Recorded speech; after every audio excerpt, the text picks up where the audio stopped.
Hello, everyone, and welcome to the April 2025 UCLA Tarjan Center Distinguished Lecture Series. I'm Dr. Jasper Estebio, the Director of Training for the Tarjan Center, and it is my pleasure to be here with you today. As we welcome you to our lecture series, we would like to thank and acknowledge our co-sponsors, the UC-LEN program, the UCLA Center for Autism Research and Treatment, and the UCLA Intellectual and Developmental Disabilities Research Center. A couple reminders before we get started. Please do enter your questions for our speaker into the Q&A throughout the talk, and we'll facilitate discussion at the end of the presentation. Please also complete our evaluation survey to provide feedback and suggestions for future lectures. The link to the evaluation survey will be sent in the chat today, as well as in a follow-up email later this week. Lastly, after today's lecture at 1 to 1:30, we will have our UCLA Tarjan Center Research and Resource Exchange, which is an optional opportunity for our attendees to learn about research studies and community resources from our faculty and staff. Dr. Joseph O'Neill will be sharing about a new research study, and our audience can ask questions and learn more. I'd now like to introduce our speaker. Dr. Nicole Murray is a licensed neuropsychologist in New York, DC, and Ontario, Canada, and an expert strategist in adult ADHD, cognitive function, and workplace performance. As the founder of Proflexion, specializing in high-level assessments, she helps professionals and executives understand how ADHD impacts focus, emotions, and productivity.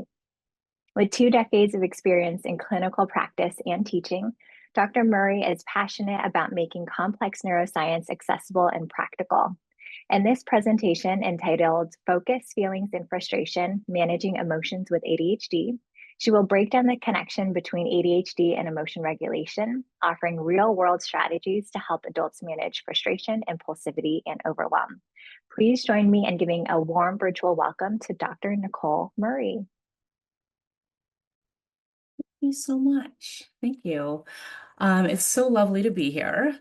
So I am Dr. Nicole Murray. I'm going to be talking about emotional dysregulation in the context of ADHD. And just to extend a little bit about me and why I even chose this topic. So I'm originally a rehabilitation medicine neuropsychologist. And so essentially, for those of you that don't know what that means, is my focus has always been not just only on brain behavior relationships, but also recovery after injury. So I focused a lot on concussion, traumatic brain injury, stroke, MS, cancer, those sorts of issues. So when a health event happens to someone, kind of getting them back into the workforce, getting them back into their day-to-day. And so more recently, after I moved from New York back to Ontario and opened up my practice here, I was going to do the same thing because that's what I specialize in. However, what I was finding was a lot of folks were coming to me and they were saying things like, oh, I think I have ADHD because, TikTok told me, or I saw this thing on YouTube. And listen, some of the information was spot on, and then some of it was grossly incorrect. And so I decided to listen, as scientist practitioners, we're always about disseminating correct research and doing the most appropriate evidence-based clinical treatments, right? And so this is now a lot of the work that I do is treating not just emotional dysregulation, but also managing symptoms of ADHD, right? And so just a little bit of perspective, just because there's so much information out there. We as in me, I'm speaking for myself, do see ADHD as a disorder, right? I do follow the medical model. And so essentially what that means is if someone does have ADHD, we do consider it a disorder. There's been a disruption in their life. Now, it doesn't necessarily mean that they can't be successful because there's plenty of successful people with ADHD. However, a lot of them have unique compensatory strategies they use, specific interventions, strategies. There's something that's helping them along the way to help them manage ADHD. And so if someone's like, I have ADHD and I'm doing no compensatory strategies, and I'm doing nothing out of the ordinary, I'm doing great. I kind of question like, well, I'm not really sure if it's the disorder that you have. So I do want to focus in on today the emotional aspects. I do have a few slides here to just keep me on track. And let's see here. All right. You can see that. So yeah, so a lot of the things that we also hear about ADHD are more of what we call the cool executive dysfunctions. And so we hear a lot about poor time management, procrastination, disorganization, messy rooms, all of those sorts of symptoms of ADHD, which are very much symptoms of ADHD. However, what we don't hear a lot about are the emotional aspects of ADHD. And that is a huge part of a dysexecutive syndrome, right? And so sometimes, unfortunately, when I'm treating folks with ADHD, they'll come in and they'll say things like, oh, well, my family thinks I'm too sensitive, or, oh, I overreacted and I need to be more, I have to toughen up more, or whatever it is they think that they need to do, right? And there's not really a good understanding about how ADHD really impacts the emotions. And so that's what I'm going to be focusing on today. And I'm going to try and do a little bit of psychoeducation and a lot of strategies, a lot of strategies. And I don't want everyone to just kind of take in all of the strategies because I'm going to probably go through a lot of them. But it's really to just kind of show you what are some of the things that we would do in the therapy setting, and you choosing maybe one or two that you could use for yourself, that you could tell a friend, that you could treat a patient with, that kind of thing. So it's going to be a lot, but you don't have to take everything in. It's all good. All right. So yeah, so let's just talk about the emotional dimension in terms of what I'm talking about. Okay. So when I'm thinking about ADHD and this emotional dimension, there's a couple things that are happening here.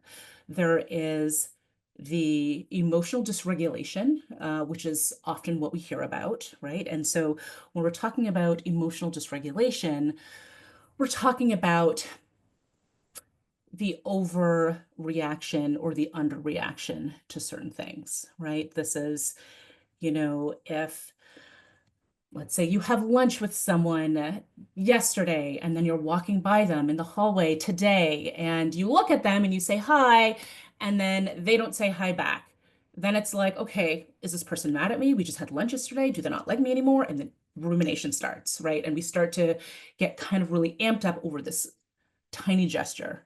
Meanwhile, this person was like in their own head that just didn't even see you, right? And so it's those sorts of things that when we're talking about emotional dysregulation, like kind of like an overreaction, right? This sometimes also happens when we're overstimulated, when we do a full day of work and then we come home and then there's, oh, you have to do laundry, you have to make dinner, you have to do all of these things. And you're just like, leave me alone. Someone asks you a benign question and you kind of speak to that person in a not so warm way, right? And so emotional dysregulation can look like a lot of different things, but essentially how we operationalize it is it's kind of like this overreaction to things where you're like, man, I could have handled that a lot better. So that's one piece of this emotional dimension. The second piece is this emotional lability, right? And this emotional lability that is more these acute fluctuations in moods, right? It could range from like, 1 to 2 hours, 10 to 20 minutes, but it's pretty acute. So an example would be like you do a presentation either at work or at school, and then you finish that presentation and you're like, yeah, I killed that. I rocked that presentation. I'm feeling so good about it. And then like 30 minutes later, you're like, wait, did I do good on that? Maybe I did not do good on that. And your thoughts start to kind of influence like, well, it wasn't really that good. My boss said good job, but what does he mean by good job? And your emotions kind of fluctuate a little bit more, right? So that's also something that can happen in this emotional dimension, right? And it's a little bit more intense with folks with ADHD, right? And so that's one part of it. And then there's this mood stability, and that's over days, right? And so some days we're feeling great. Some days we're feeling really tired and more subdued and depressed. And then there's a lot going on. There's a lot going on in terms of the emotions, right? And so when I'm talking about emotional dimensions, I'm talking about all of the things, right? In terms of like these fluctuations in moods and our reactions to certain things that happen, right? And so some of you, I'm not sure, some of you may have heard, if you're familiar with ADHD or if you have ADHD yourself, may have heard of something called rejection sensitivity dysphoria, right? And so this kind of falls in line with that, where folks are very sensitive to criticism and rejection. And what ends up happening, they end up becoming a lot of people pleasers and things like that. And it's all kind of to manage like their own emotions, which is not very productive. So it is something that does need to kind of be treated in the therapeutic setting, but it also, the rejection sensitivity dysphoria, all that is also involved in this kind of emotional aspect of ADHD. All right. Um, so I, when I initially was thinking about doing this presentation, I tend to go down into the weeds, and I was like, I'm not going to do that this presentation. I'm going to stay where everyone will be able to understand what I'm talking about. I'm going to use lay examples and all of the things. So I am going to talk about neurotransmitters and neural pathways just a tiny little bit, but I'm not going to get into the weeds of, you know, certain circuits and all of that kind of thing, all of those sorts of things. The takeaway, though, is I want you to understand that this does happen in the brain. ADHD is a neurodevelopmental disorder, okay? And so it starts in childhood, right? And then it presents all throughout life. There's no cure for it. The best that we can do is manage the symptoms that come up so we can thrive a little bit more fluidly. But essentially, this is a lifelong disorder, right? And so when we're thinking about what's impacted here, it is the first thing that comes to mind is that prefrontal cortex, right? Is that our thinking ability. And so when I had mentioned earlier with the cool and hot executive functions, both are affected, right? Sometimes they overlap. Depending on the severity of ADHD, depending on the type of ADHD, some of the symptoms happen more frequently in certain ADHD populations than others. And so the one that I'm going to be talking about most is that combined type, that hyperactive type of ADHD, what happens with those hot executive functions, right? So the impulsivity, the quick decision making, the easily irritable kind of folks, those sorts of things that happen with some of the hotter functions. And they are hot, right? So when you think hot, you can think of like quick thinking, those sorts of executive dysfunctions, right? So when we're thinking about neurotransmitters, however, right, these neurotransmitters in our brains and what is kind of influencing our moods and how quickly we react, how slowly we react, how stuck we get into things, the two most common neurotransmitters that are associated with ADHD is that dopamine and that norepinephrine, right? And so some of you, again, you may have heard of this. If you've not heard about it, I'm just going to review it just a tiny little bit. And so when we're thinking about dopamine, we're thinking about our reward system, our reward centers, right? And so for folks with ADHD, it's very difficult for them.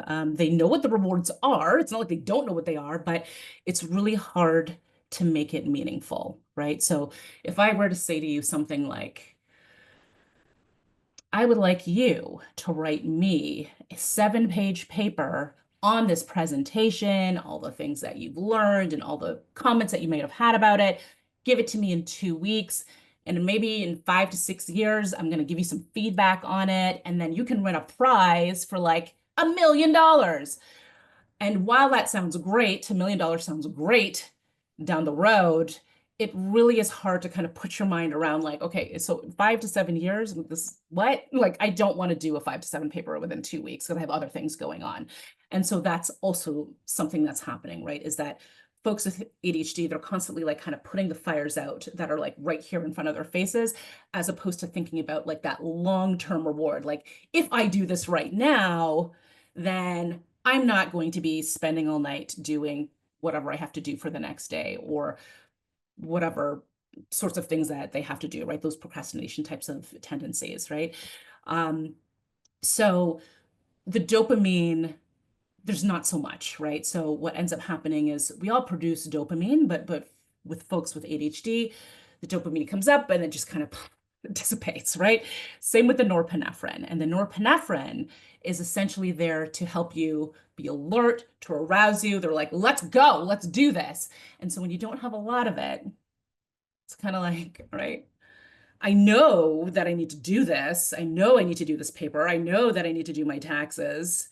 I just cannot. It's physically just, it's hard to like get going, right? And so this is why there are stimulants are typically the first course of action when people are diagnosed with ADHD, because once there's more dopamine and there's more norepinephrine, we kind of have that oomph to kind of get going, and we also can see the rewards ahead of time. So we start to change our behaviors a little bit.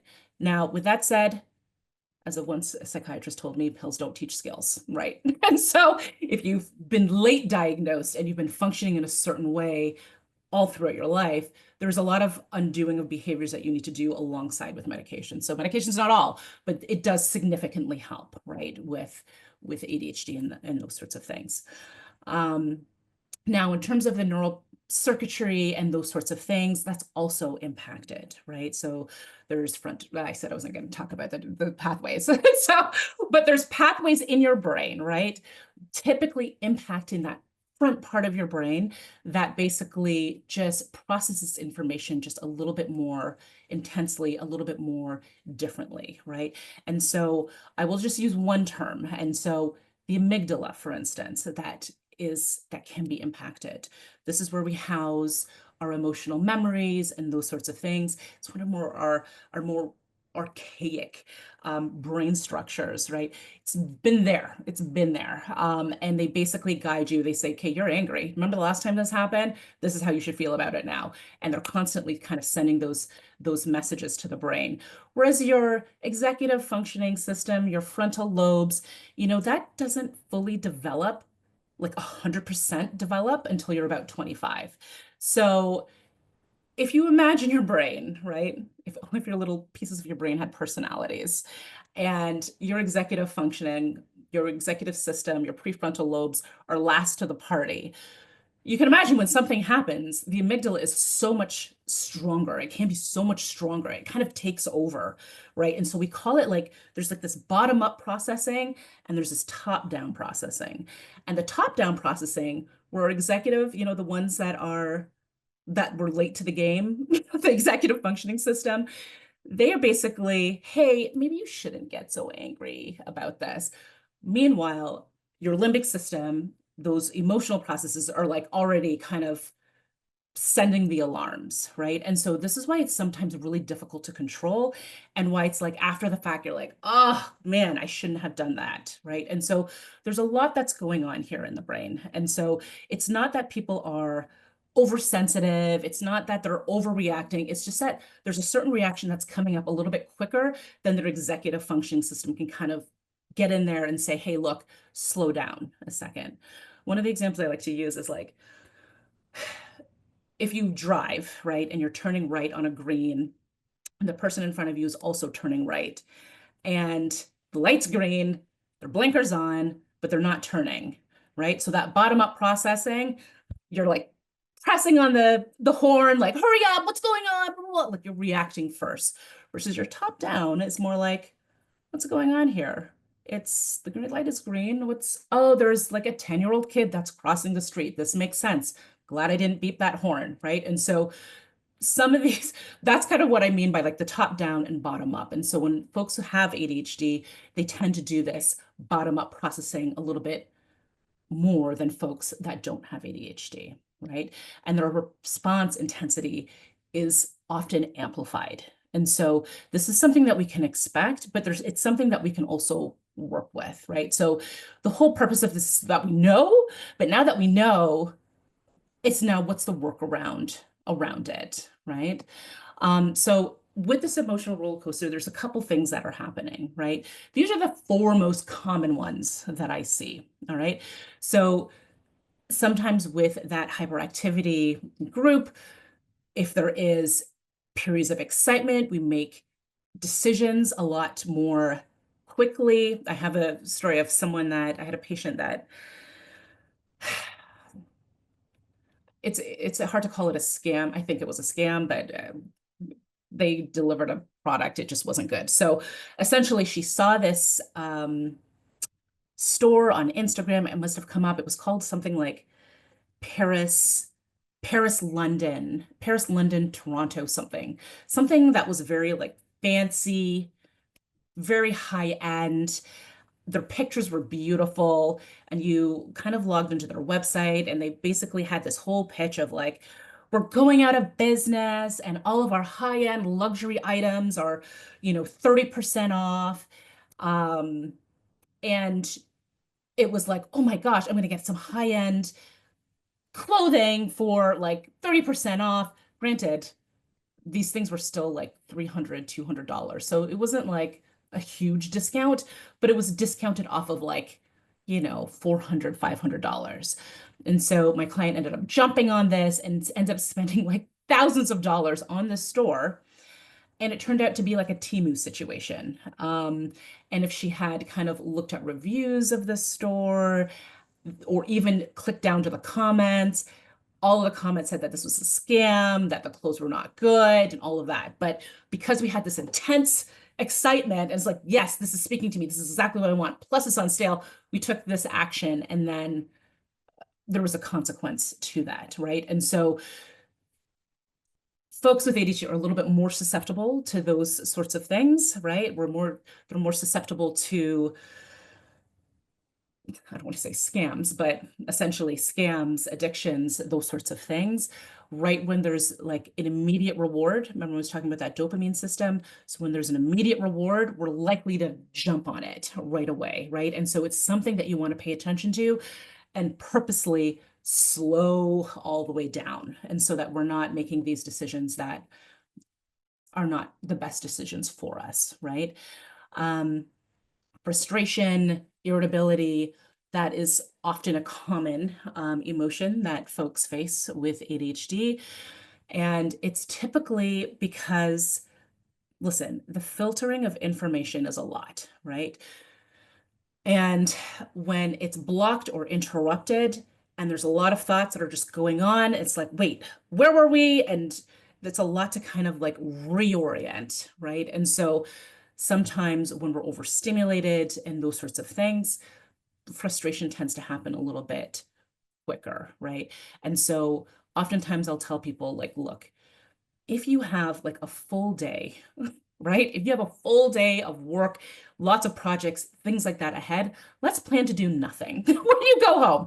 Even if you feel okay, it's likely all it takes is that one thing to kind of spin you into this emotional cycle that is not productive and it's not healthy, right? Um, and then also thinking about rejection sensitivity. I'm going to go into this a little bit more in the next slide. But yes, like these extreme responses to perceived criticism is something that we also often find. And listen, part of this is kind of that dysfunction in just the circuits and the transmitters and all of those sorts of things that kind of make us a little bit more susceptible to reacting intensely.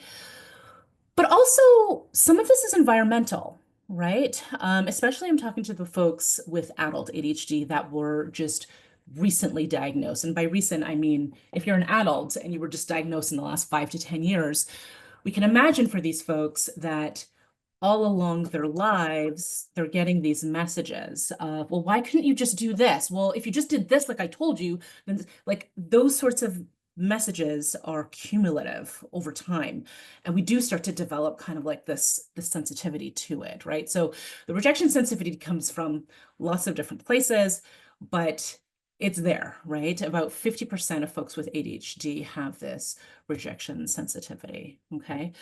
Um, and then in terms of like this emotional exhaustion, man, it is a lot. It's a lot, right? When we're managing um, all of the incoming information that's coming at us, we get exhausted, right? We get exhausted. And so one of the things that ends up happening, right, when we have like this kind of low arousal, we're not filtering information all the way in like we're supposed to be filtering in, right? And by that, I mean, usually when you have a conversation with someone, you can say, all right, these were the key points, right? This is my takeaways from this conversation. And so for some folks with ADHD, it's kind of like, okay, well, these were the points, but oh, the wall is blue, and oh, there's something over here, and oh, I have to do this tomorrow, and oh, I didn't text this person back. There's a lot of information that's coming in all at the same time. It leads to exhaustion. And so while people may not feel like physically exhausted, there is this cognitive fatigue that they're more susceptible to. And just like how we have hangry, right? Everyone knows what hangry is, right? We get like that when we're tired, right? If you've ever seen a child when they're tired, how they react, we do it as adults. We just regulate it a little bit better. But it still happens, and it just happens a lot earlier for folks with ADHD. Okay. So these are kind of the four main components of this like emotional roller coaster that I often see people with ADHD come in with. All right. And so here's the first thing that I would recommend. I'm going to go in order of importance. My importance, by the way. All of these thoughts and opinions are my own. And so knowledge is power. Awareness is power. Like if you know what bothers you, if you know what your triggers are, you are 5 steps ahead of the game. A lot of times people go through life not knowing what their triggers are. For instance, my partner, he will insist on going grocery shopping at on Sundays at like a 1 o'clock in the afternoon. This is literally the worst time you could go shopping at a grocery store, especially when you're going to places like Whole Foods, or I don't know what the Whole Foods in California look like, but the Whole Foods in New York, the aisles are very, very thin, like they're very small. People are shoving their carts into these tiny little aisles. He gets very aggravated very quickly. This is a trigger for him. And so you need to know that. He didn't know that and would shop this way for several years until it became my trigger. I'm like, I don't want to go with you anymore. And so you have to be able to track your emotional responses over time, right? And so when you can do this, you can then either prepare or postpone these triggers. So for instance, I will do the grocery shopping, or we order the grocery shopping, or we go at 8 o'clock in the morning. There are ways to kind of get around this, right? And so the easiest thing to do to prevent burnout, to prevent this emotional roller coaster, is preventing some of the triggers. Now, I will say, of course, sometimes things happen to you and you can't prevent or postpone it because it's happening in vivo. But if you find yourself reacting to the same things over and over and over again, there's a pattern there. There's likely something that you can do about it. There's interventions that you can apply there, right? So the first part is identifying those patterns, right? Which is really important. Those are the sort of external sort of triggers. Then you want to think about what are your internal triggers. These ones are a little bit trickier to kind of identify, right? Because again, we don't go throughout our day thinking, this is how I self-criticize, or this is what I am consistently worried about, right? But you do want to think about what does overload you in a sensorial kind of way, and what kinds of transitions. If you need some time to adjust from getting out of your work clothes to getting into your home clothes, like how can you be like switch on from work mode to home mode? Like what are some of the internal things that kind of come up for you? Those are just as important as managing these external triggers, right? So managing or identifying both of those patterns, right? And really documenting the emotional landscape. And I'll say this about documentation. I've been doing therapy for a gazillion years, a gazillion years. And I will say there's a certain set of people, small set, where I'm like, okay, I want you to journal this, and they do it. There's a lot of people that say they're going to do it, and then they don't do it, or they're just like, I'm just not a journaler. And so when we're thinking about personal mapping and documenting your process, you want to do it in the easiest, most manageable way for you, right? Gone are the days where I want you to journal every single day at the same time. That's not going to work for most people. I'll say, listen, pick 2 days out of the week, just do it 2 times. It doesn't matter. And just do it, start there, right? Whenever we're thinking about making these changes, people would love to make these sweeping changes. But with folks with ADHD, where the reward system is like a little bit off and it's really hard to see these long-term rewards, we need quick wins. So make it as easily and atomic as possible. Would be my suggestion. If anyone's read the book Atomic Habits, it's a really great book in terms of making atomic changes to make bigger lifestyle habit changes, right? And so after you kind of map this, after you're identifying these patterns, what will end up happening is that you have this self-awareness that happens. And when you're self-aware, you're no longer non-aware, right? You can't go back to unawareness. So now that you know that this is happening, your executive system starts to say, okay, now that we know this, this is what we need to do instead, right? Because here's the thing, right? When we talk about folks and superpowers, right? Many people have heard of, ADHD being superpowers and things like that. They absolutely are. Like hyper focus, problem solving, there's certain things that they have, certain characteristics that they can do for longer periods of time that other people cannot. So you want to capitalize this and use it to kind of pull up some of these other areas that you're not as strong in, right? And so that's how we kind of approach like solution focused CBT work, right? So once you are self-aware, that's when you can start planning to make the reasonable changes that you can make, okay? But really recognizing the emotions as they appear, okay? I'm going to talk about this a little bit more if I have time, but I want to make sure that I get through everything because there's a way to do it. All right. So these strategies you had to have heard about before, right? So strategies for emotional regulation, mindfulness practice. There's so many things about mindfulness. It's a whole field, okay? Cognitive techniques, breathing exercises, having your own personal toolkit. These are the main things that are super helpful in regulating your emotions. If you think about your canvas, your day as a canvas, what I encourage people to do is you want to start off with a clean canvas, okay? You don't want to start off with stress, lack of sleep, hunger, like all of those things. You're not going to be able to paint well throughout the day, right? So part of this is also kind of managing your environment so you are set up for success and you're not set up for failure. And that is easier said than done, but it's important that I say that out loud because sometimes people kind of go through and they say, I'm going to do some mindfulness exercises. And it's like, all right, cool. How are you going to go about that? What are you going to do? Oh, I found this thing online. I'm going to do it. And they do it for maybe 3 or 4 times and then they disband it, right? And so what I do recommend that people do when they're thinking about engaging in mindfulness practices is thinking about which kinds of mindfulness practices work best for you, okay? And I have 5 minutes here. I'm gonna truncate that down to 3 minutes, okay? So if it seems like, hey, I could do anything for 3 minutes, even if it's just like, I'm gonna wake up when I wake up, I'm not even going to get to sleep hygiene, but when I wake up, I'm going to just sit up in my bed and for 3 minutes, I'm going to do a mindfulness exercise. And what I would want you to do in this beginning is I want you to try a few. And I would want you to try each of them about 8 times, not 3 or 4. Commit to doing it 8 times because after the 8th time, you really, really know if it was for you or if it's just not your jam. So many people are like, oh, it's not my jam, so they don't do it.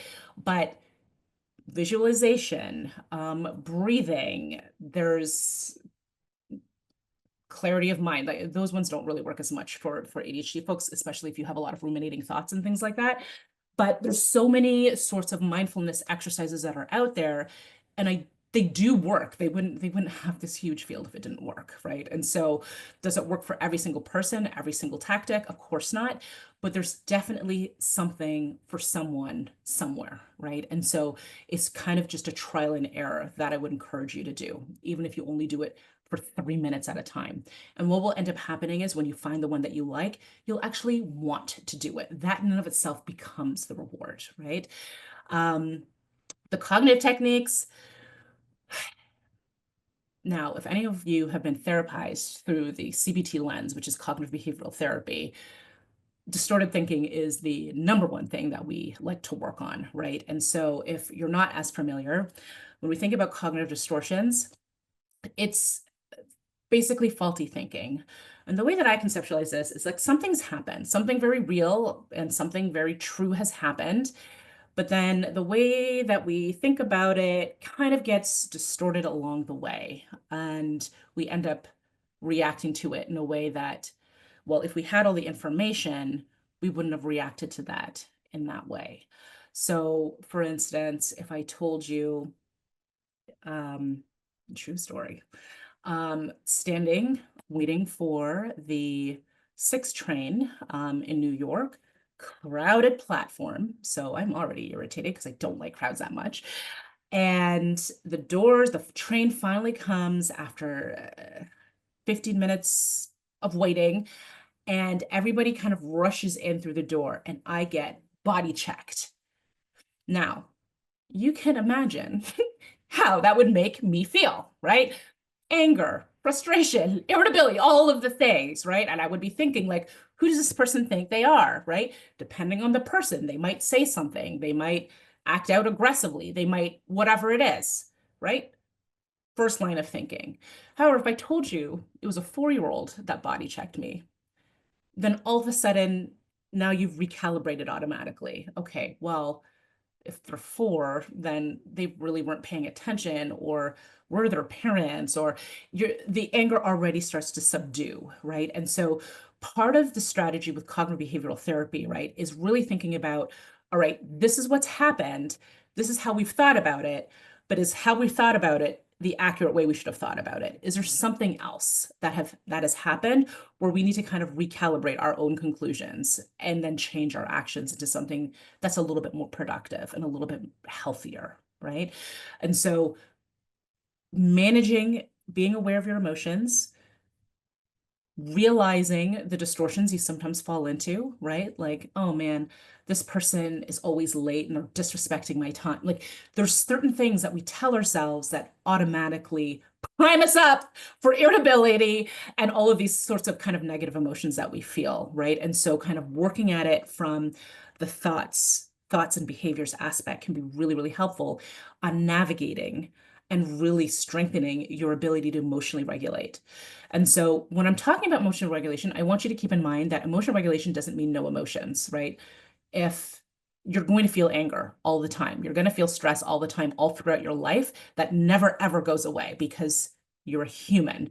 However, emotional regulation only becomes a problem when it's disruptive, when there was an outcome that wasn't healthy, right? It wasn't productive. You didn't get what you wanted. They didn't get what they wanted. Like it just wasn't a good situation. So that's kind of what we're remediating here. But we're not saying like, don't be angry anymore. Don't be as angry. It's kind of just like, we need to check like, what is going on for us? And am I going to make this conscious choice on reacting in this particular way? That's what the emotional regulation is about. Okay. Um, Breathing exercises are super helpful, right? When you think about the amount of times that you are angry or you get some bad news and what happens to your body just in a sensorial way, right? So let's say, I'm not going to use that example. But let's just say you get some bad news, right? Or someone does something to really, really make you angry. what happens to your body? You might get warm, like really warm. Your heart rate might increase quite a little bit. You might get dry mouth if it's like a little bit more contentious, right?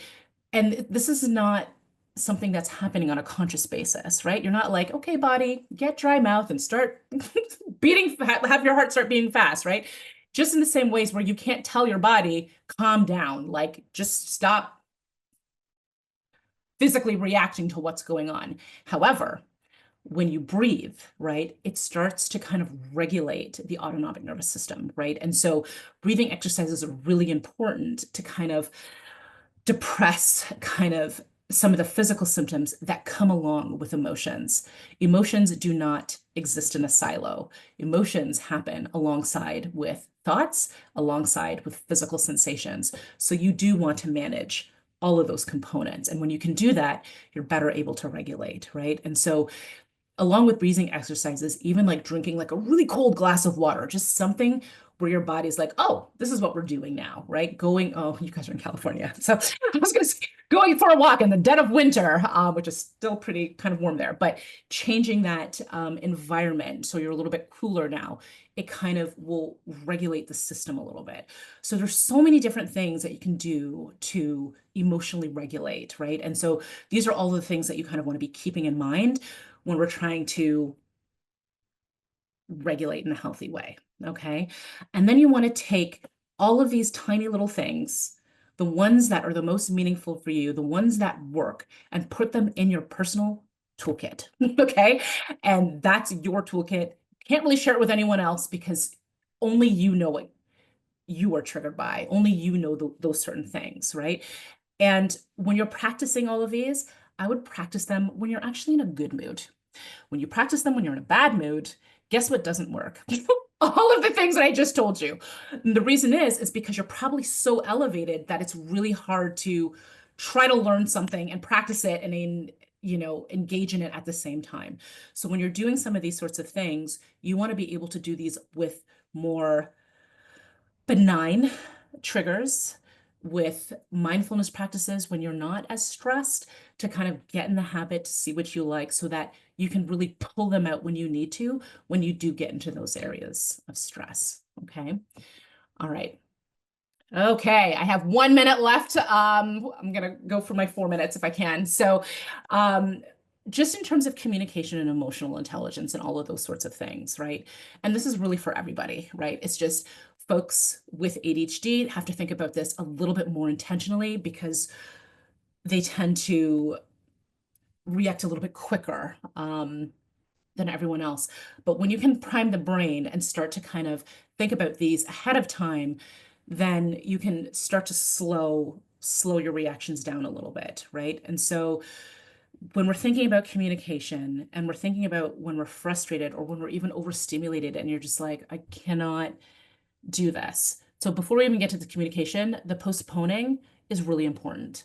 I wouldn't even engage in a conversation if you're already very tired, if you don't have to. So if you've come home from a long day of work and your mother-in-law wants to chat about whatever holiday plans, if you look at the phone, you're like, ugh, I don't want to right now, then don't. Send a text. I'll call you back in 30 minutes. It's okay to set your own boundaries, right? So that's one thing.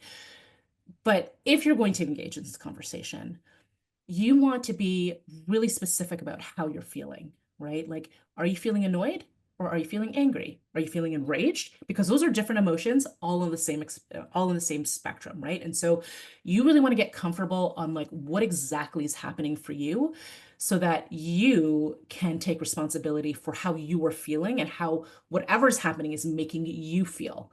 I'm feeling really frustrated that I'm not able to do this, or I'm frustrated that the situation is like this, as opposed to you make me so angry or whatever it is, right? Blame is never really a good course of action when we're talking about communication, right? But really thinking about, okay, this is how this is making me feel. This is how I'm making me feel.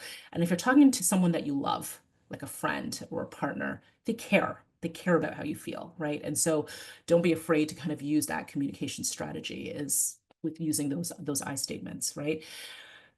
Now, when it comes to active listening, which is a little bit more tricky, right? Especially when folks with ADHD tend to space out and that kind of thing, when we're overstimulated. Again, if you're feeling the overstimulation, before we even get to the active listening, I would say, hey, look, I'm not feeling so great right now. Can we talk about this in like 2 hours? Can we talk about this tomorrow after breakfast? Can we talk about this next week on Wednesday? Put a date to it. When you say talk about it later, that means talk about it never, right? That's usually how people interpret it. So, really thinking about, okay, let me put a timestamp on this and I'm going to engage when I feel good and feel ready and I feel like I have enough energy to keep going. Okay. Um, but when we're thinking about active listening, right? Maintaining good eye contact. You want to be able to summarize what you heard. Okay. This is especially important, especially when we have filtering issues. All right. So let me just sum up what you're saying. So you want me to do this, this, and this. Okay. So what you're saying was this happened, and this happened. And that person will fill in the gaps for you. And that's okay. And then you have what you need, right? Oftentimes people think they have a memory problem. It is not a memory problem. It is an attention problem, right? And so if I said to you, hey, what is the exact time I started this presentation? Many of you would say, I don't know, sometime around 12. I don't know, sometime around 12, but I was introduced. So what time exactly? And many of you would say, well, I don't know, I forgot. It's not that you didn't, it's not that you forgot, you never paid attention to the specific minute. And so that's the thing with ADHD, right? Is that we're not paying attention to some of these things that we're supposed to be filtering in. And so we forget, right? And so the active listening is intended to help you kind of properly filter in that attention that goes from that encoding to the short term to the long term memory. All right. And so these are the kind of tools that you'd want to use to kind of help properly filter in that information, maintaining eye contact, summarizing what you've heard, and ask any clarifying questions, right? Like, if you're unclear about something. And this happens too. If you're like, I feel like this is what you're saying. Is this right? Clarifying questions. Okay. And that kind of helps with those cognitive distortions and those sorts of things. Okay. Setting boundaries, communicate directly, say no, say no when it's necessary, right? I'm speaking specifically to those folks that have that rejection sensitivity dysphoria. They are yes people. Let's start with saying some no to some benign things and get bigger and bigger. This is kind of like a muscle that you need to develop and eventually start flexing on a regular basis. If you do not, there are consequences to this, right? This leads to burnout. It leads to that overstimulation. It leads to the dysregulation. And so if you're trying to come out of this, the boundaries are important. You have to have these internal boundaries that you can start setting that cannot be permeated, right? It really does protect you, right? So I can go on and on about boundaries, but that's a whole different talk. All right. And so, and then take breaks during intense conversations. Okay. And I'm going to end with that. And so, the last strategy for that, when you're taking a break during intense conversations, what I like to say is look, you have your green zone, your yellow zone, and your red zone. Your yellow zone is the hardest to determine, right? If driving and the yellow light's there, it's like, okay, did it just turn yellow and I can just drive right through? Or is it yellow and I should stop because it's red, right? You need to think about where your yellow zones are. Are you in that intense conversation at yellow? Is it going to get into red where there's nothing good going to come from that conversation? Nothing. Or you can kind of bring it down to like a green zone where you're like, okay, this is the goal of the conversation. Let's get back to what we're trying to solve here, right? So really kind of thinking about if you're at an orangey yellow, take a break, take that and break and come back to it when you feel ready. So don't be afraid to do that. Okay, so oh boy, of course, there's more. But again, this is more some of the therapies that will help with this, right? So cognitive behavioral therapy, talk therapy, medication management, a lot of holistic things can also help with this, especially in terms of the somatic kinds of symptoms that people might feel a little bit more intensely. All of these sorts of things can help. If you can do all of them, you're really set up for success. But of course, choose the ones that you think are best for you. Okay. And so I'm going to actually, we talked about this already a little bit. So this was about kind of priming your canvas, right? So making sure that there's consistent routine, getting quality sleep, which is more easier said than done. That's a whole different conversation though with sleep hygiene and sleep difficulties with ADHD, because I know that's a thing. But nutrition is really important. And again, getting outside, that's not on here, but that 26% of increase for serotonin as soon as you step outside for 15 minutes is really helpful on managing emotions, right? So you really want to take some of the things that you know all of these, right?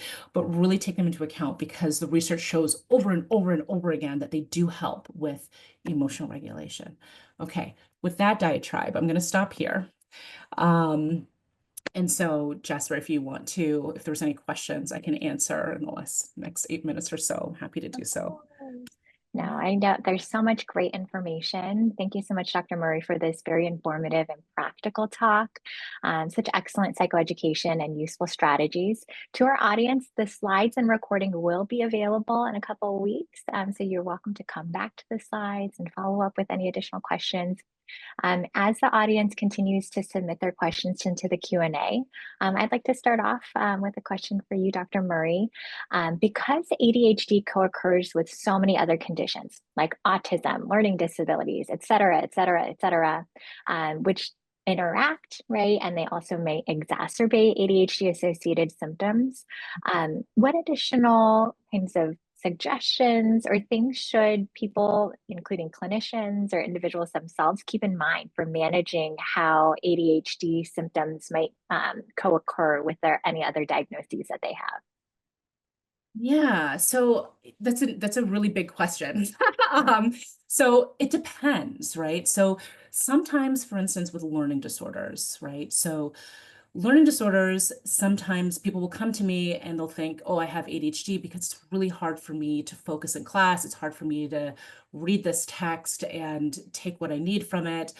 And it turns out after evaluation, it's actually more of a learning disorder presentation than it is an ADHD thing. And they can look the same, right? Because the symptoms of ADHD overlap with so many other disorders, it's really important not just for rule out, but also to kind of treat those sorts of the most presenting symptoms first and see what that does to the ADHD, right? And so, for instance, if someone has like anxiety, ADHD are like this, right? Like 70%, I believe the numbers are at right now. And so, listen, we can treat ADHD with the tactical tools and things like that. But if the anxiety is raging, it does nothing. It does zero things. And so you would want to treat the anxiety symptoms first and then see how it impacts the ADHD symptomatology, right? So if someone is like really anxious about like an exam that's coming up and they have weeks to study, but they still have all of this anxiety, it's really hard to get those study tools in place if the anxiety is not under control. And so really kind of managing the most prominent symptoms first and then kind of working your way back to the less intense symptoms, right? Because there is a lot of overlap, like you said. Absolutely, right? Like we have many, many different things going on, and we have to work closely with our clinicians to understand, okay, what's the most interfering? How can I triage all of these different concerns? Because I might have different goals, but if the anxiety, right, is so interfering in my day to day, then I'm not really going to make any movement in these other goals until I address those more kind of higher priorities. Absolutely. I'm seeing another question from our audience member on maybe this broader question on how can one manage um, emotion regulation, all of these different aspects of ADHD, and that emotional piece when the everyday, the day to day is just so many things, right? The multiple steps, the executive functioning, the thinking about thinking, and at the end of the day, maybe we're just running on steam. Um, maybe we're just Yes. looking for some Yeah. affirmation, but So here's the thing, right? As we stand right now, when I last looked at the research, 86% of the population believe they have ADHD, right? That's why I kind of did this presentation like everybody has it, right? Because 86% of us think that we do. And that's because we are so bombarded with all of the information, all of the tasks. You know, when I talk to people about their work schedule, and they're telling me they work 50 to 60-hour weeks like it's no big deal. It's problematic, right? We were never intended to be so engaged and on all of the time. We never used to be like this. And so, you know, it's not going to happen overnight, right? There's not a quick tip, unfortunately, that I can give for this. But what I can say is that you do want to start shaving off some of the sort of unnecessary sorts of stressors, the things that you think like, man, if I didn't have to do laundry, like, or if I didn't have to do this one thing, like, who can you delegate to? What can you schedule off to? There's this framework called the Eisenhower Matrix. I know we don't have time, so look it up. It's an Eisenhower Matrix, and it kind of helps you categorize this task list of like, what do I need to do because it's important and it's urgent? What can someone else do because it's urgent, but it's not important? What is something that I can schedule because it's not urgent, but important? I can schedule it out. And what are the things that you know what, I honestly don't need to get this done. It's a should statement. I should get this done. I'd like it, but it's not important. It's not urgent. Those are the things that need to get off your list. Okay. And so a lot of this involves cleaning up your daily schedule, and then kind of working in some of the boundaries and those sorts of things, right? It's an involved process, I will say that. Yeah. Right. Yeah. So practicing some of that energy management, like what can Mhm. I actually do that's within my capacity? Sometimes I'll Mhm. frame it with people I work with as like, you have the capability to do so much, but our capacity is much more limited. Mhm. So I can do a lot of things, but not everything everywhere all at once. Exactly, exactly right, exactly right. Yeah. Yeah, we should And have also no more think, than three things on our to-do list for the day. So, right. yeah. Yeah. What about things going back to that psychoeducation you provided on rejection sensitivity dysphoria? Mhm. How can individuals manage that, kind of gut punch and feeling like, that navigating that criticism and those initial instincts of rejection sensitivities? How can we manage that? Yeah, so I think kind of like what I mentioned before is like the awareness is key. Like, oh, there I'm doing it again. I'm reacting really intensely to something that I've done before. Is this as bad as I think it is? What happened last time? Last time, was it exactly what I thought it was? Okay, if not, how do I kind of recalibrate? How do I get more information about the situation that would make me feel better about the situation, right? So I am much more solution focused. I don't think that folks with rejection sensitivity dysphoria should sit too long in those emotions, but really kind of acknowledge, be aware, and now what, right? Like, what kind of action step am I going to take? Do I need more information to come up with a viable conclusion? Or is this something that I need to kind of distract myself from so I can kind of get back into this green zone and then think about it a little bit more um, healthy, in a healthier way. But yeah, I think that, in terms of like dealing with those sorts of things, it's really pausing between Mhm. what you're feeling and what you're going to now react to. And it's hard, right? So it's more than just counting to 10, but really thinking about what is my intensity on how much this is bothering me? Oh my goodness, I'm about an 8 out of 10 on this intensity. Let me just take a shower and let me get down to a 5 before I decide what I'm going to do with this information or what I'm going to do. Right. Yeah. So giving it a little bit of space, right? Like the Mhm. emotion is valid. That is Mhm. okay. It's Mhm. what are the thoughts that go along with it? What are the behaviors? That's really where we want to target that regulation piece. So that way we're doing the things that are more helpful rather than the things that are less helpful. Yeah. Absolutely. Uh, Thanks. I know I could sit here and ask you a million more questions, but I do want to recognize time here. Thank you so much to Dr. Murray for this excellent talk. I know our audience has so many questions, and we could just sit here and learn from you all day. But thank you again for being here and for speaking to our community. Again, the lecture recording and slides will be available on our website in a couple weeks, so everyone be on the lookout for that. Please do fill out the evaluation survey so that way we can continue to provide wonderful speakers like Dr. Murray to our community. And then we look forward to seeing everyone for next month's talk in May. So thank you again, Dr. Murray, for being here. I will let you go, and it was such a pleasure having you. Thank you. Thank you so much. All right, so we're going to transition over to our Tarjan Center Research and Resource Exchange. We have our wonderful guest speaker, Dr. Joseph O'Neill. So I'm going to hand things over to him, and he's going to share a little bit of information about a new exciting research study and some opportunities. Hi, Dr. O'Neill. It's good to see you.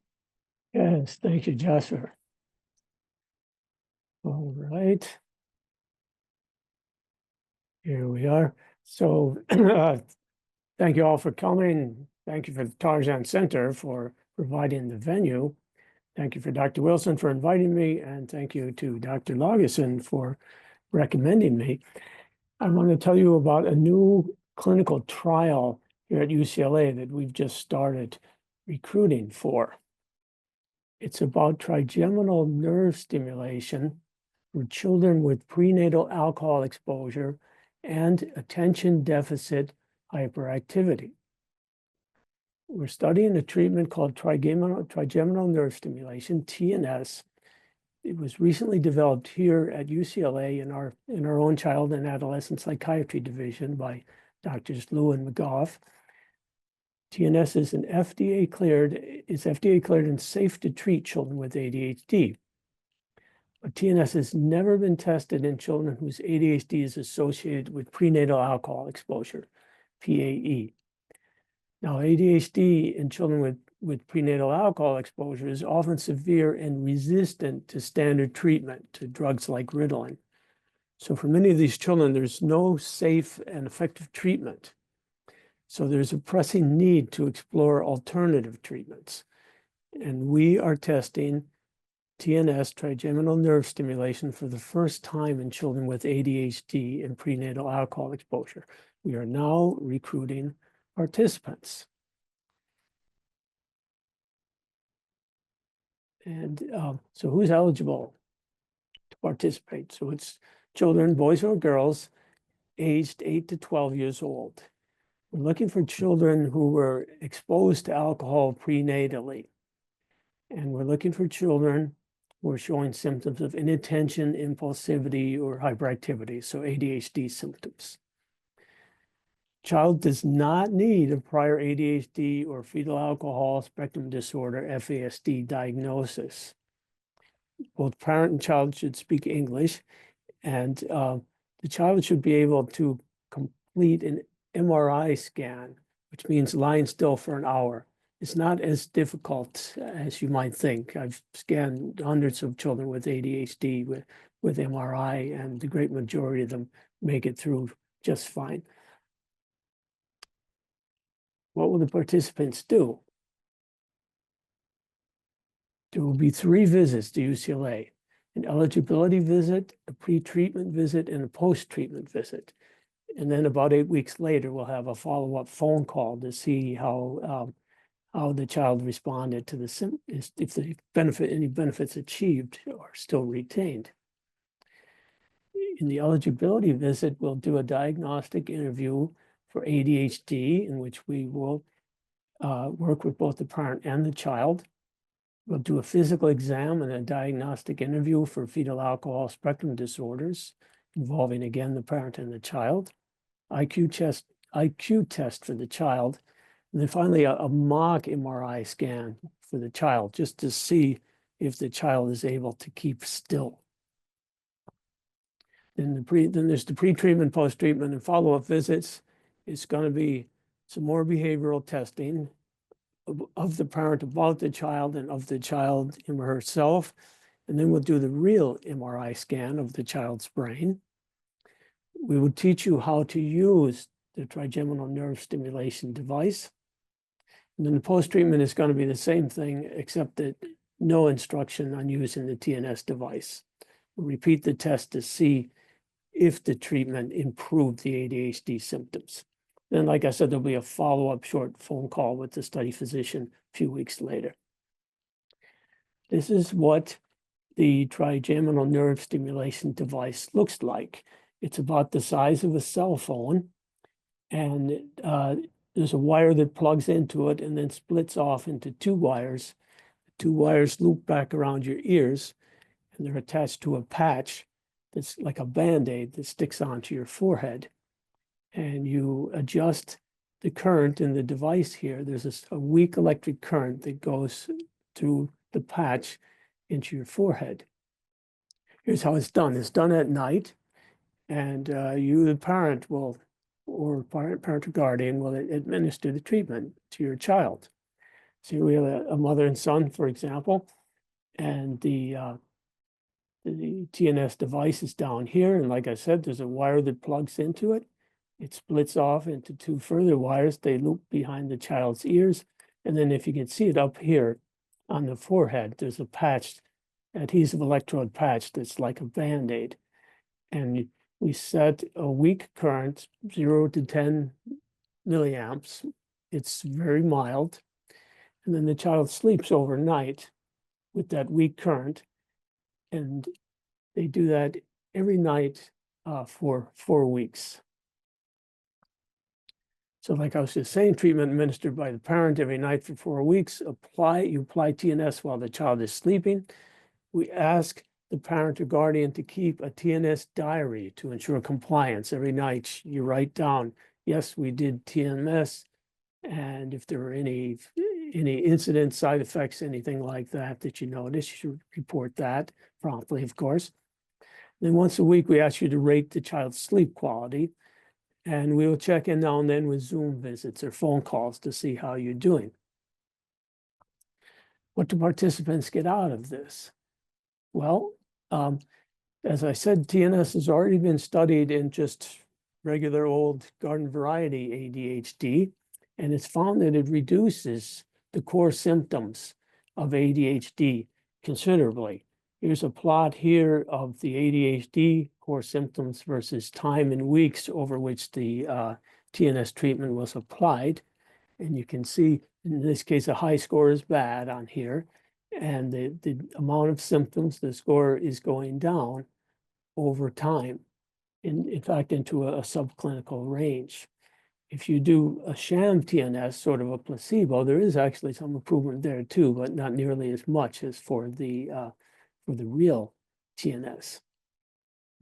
Other benefits, TNS has been found to improve executive functioning in several categories.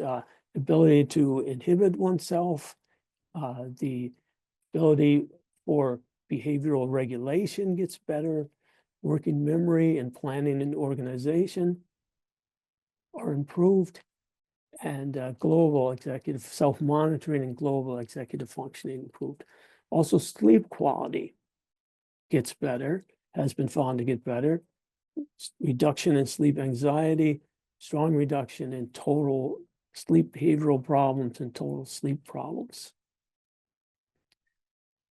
Other benefits, well, free treatment. If it works, the child may get better attention, lower hyperactivity, and better executive function, and behavioral regulation, organizational skill, memory may improve. And again, if it works, the child may have better sleep quality. In children with prenatal alcohol exposure, the sleep disturbances are a big issue. You get a free diagnostic assessment for FASD, and we'll send you a report on that. You get a free MRI of the brain, and we'll send you a radiology report in case, God forbid, there's anything in the brain that you didn't know about that requires medical attention. Free parking, of course, at UCLA. And just as a thank you, we give you a $100 gift certificate from Target. And I think most kids would spend that money in one day at the mall. So how do you contact us if you know someone, if your own child or a child of someone you know, if you know somebody who knows somebody? Several ways to contact us. You can email us at Child Brain Study at mednet, mednet.ucla.edu, and we will reply promptly.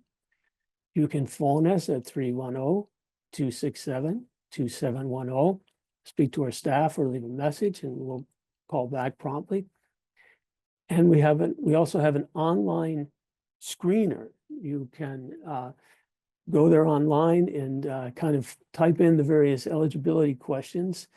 The URL for that is https://bit.ly/TNS-PAE.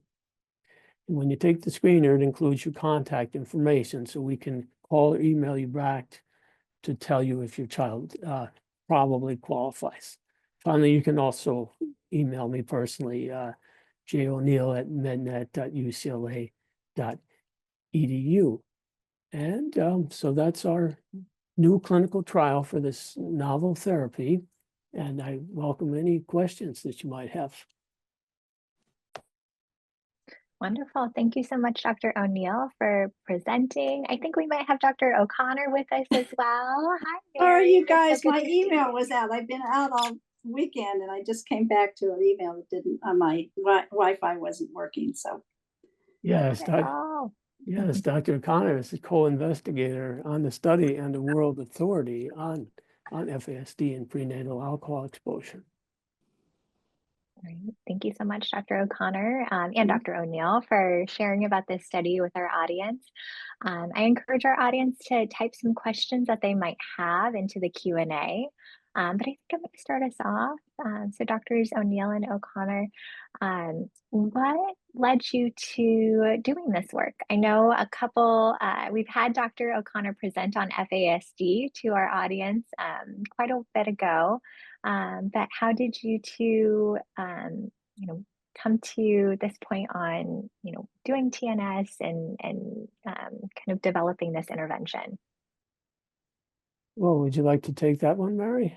sure. Well, I've been working with kids with prenatal alcohol exposure for over 35 years. And it came out of an interest where I was initially interested in attachment behavior between the baby and their parent. And so my first study was actually on attachment in kids with prenatal alcohol exposure. And from there, I just expanded research looking at other aspects of social emotional functioning.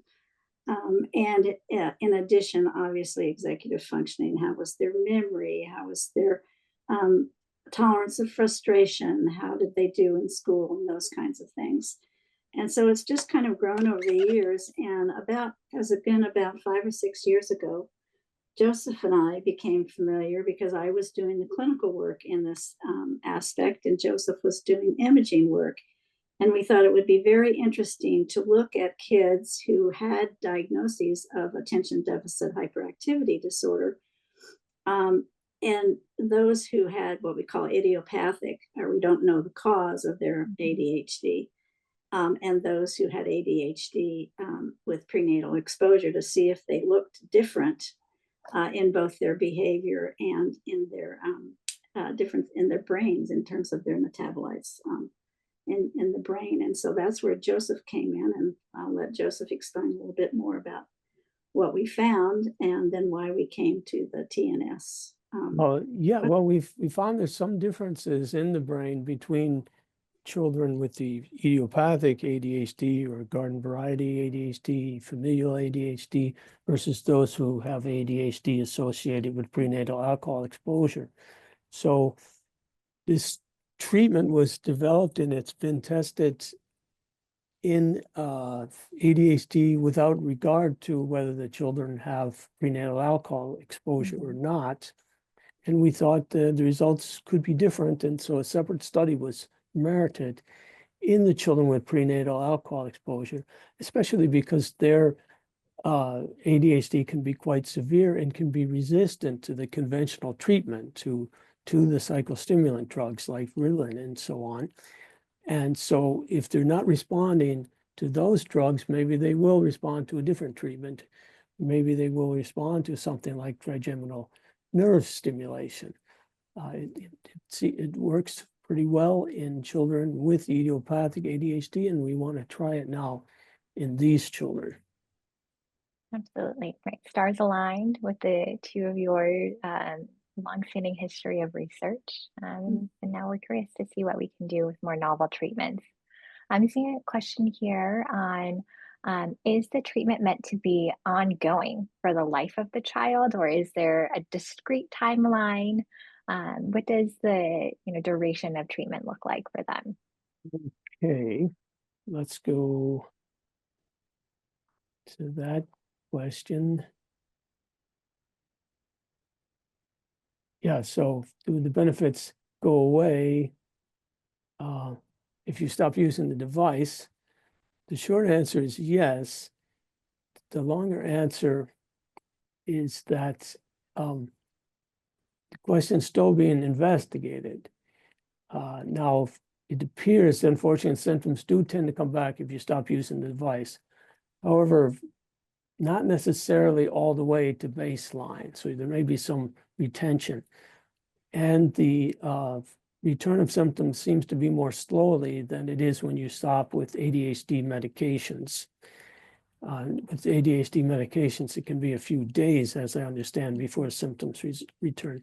And there's no rebound phenomenon. I mean, rebound meaning stronger symptoms that occur.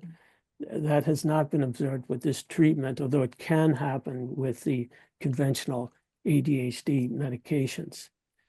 So the follow-up to that is, how long out has the device been tested?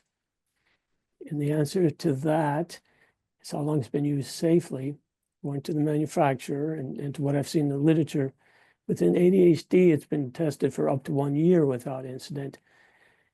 Now, TNS is used for many other conditions, including epilepsy. And in patients with epilepsy, it's been tested over 10 years without incidents. So it's a pretty safe treatment, even if you do have to use it long term. And the original study here at UCLA on kids with ADHD, that study is going on, and it's a longitudinal study. And so we'll have more information once that study is completed. Yes, and there's a big study in London where they just finished on, and hopefully the results of that will be disclosed. And then we should know even beyond 1 year within ADHD.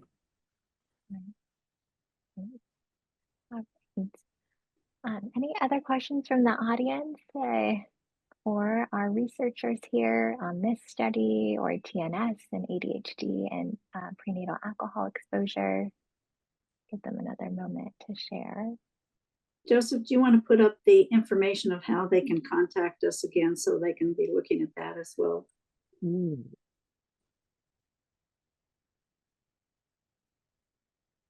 Just passed it. There we go. There's our contact info again. So you can take your time and write it down if need be. Excellent. And if our audience has any follow-up questions or things that they're mulling over after today ends, you're always welcome to contact us, and we'll connect. We're happy to connect you with Drs. O'Neill and O'Connor. But I think that's it from us. Thank you so much again to Dr. O'Neill and Dr. O'Connor for being here with us today for our research and resource exchange to share this exciting new opportunity.